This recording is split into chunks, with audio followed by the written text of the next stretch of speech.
Well, it's the end of the year and Christmas is there to be enjoyed. Must we always slave at the table?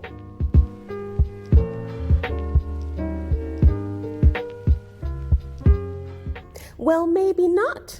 It was only a few weeks ago when I ventured into the South African shop in Rains Park.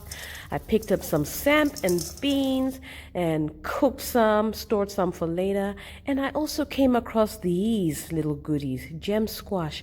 I figured I had to make something creative and put something all together with my Bobotie brunch.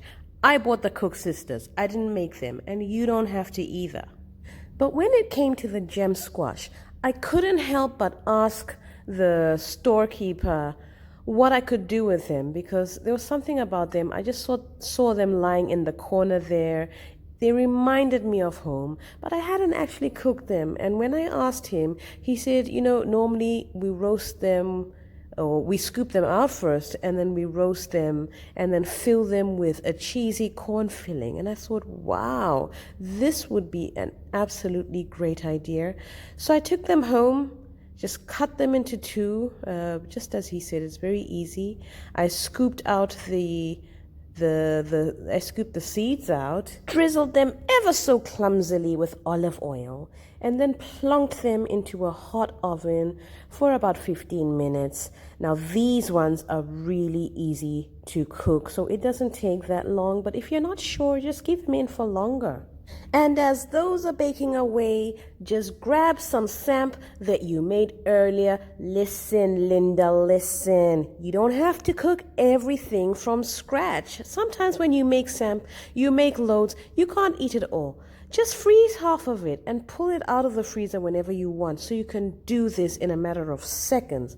And what I love about samp is that it just reconstitutes so easily. So just put a little portion in the pot, put some boiling water in and heat it up so that it can become creamy as it is. Add a dash of cream or not. It is Christmas, so it's all about decadence for me and just indulging a little bit. It was only a dash and 4 people are gonna have it, so guys, stop worrying. At this point, you can also grate in some nutmeg or cinnamon. I actually went for a barbecue spice for some reason. It wasn't bad at all. It was tasty. But pumpkin spice, it's all about the season, so a bit of nutmeg, a bit of cinnamon, a bit of cheese, they all go really well together. And with this, it was just a bit of everything. I wasn't necessarily following a recipe.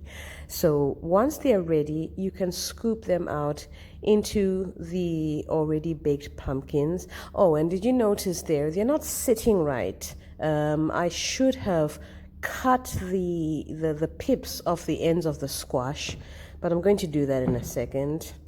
There's never anything that can go wrong in a kitchen. Come on, guys. So once you've done that, you can pop them back into the oven for another 10 minutes until they are golden brown, and then you have them ready to eat in a matter of seconds. With what, though? I have pulled a few things together. Have you ever had prosciutto and melon before? Well, guys, I don't know what about you, but I live in Lagos and melons can be a little bit expensive. So I have come up with a watermelon snack, and I actually think watermelon is great. A quick search on the net revealed that people actually do this with feta cheese. I thought, why not take it a step further and do it with some biltong? You may like it, you may not, but look how colorful and Christmassy it is. And maybe you could add the feta and make it even more Christmassy. But you know what? We tried it this time just with the biltong sprinkled with some fresh mint leaves, and we absolutely loved it. And we incorporated this into an entire meal for 4 to 6 people with your bobotie, the melon, and we also made spicy kind of millet instead of the spicy rice. And look, we bought the Cook Sisters. Who needs to make them when you can buy them? And I would just add a bit of a sambal or a salsa.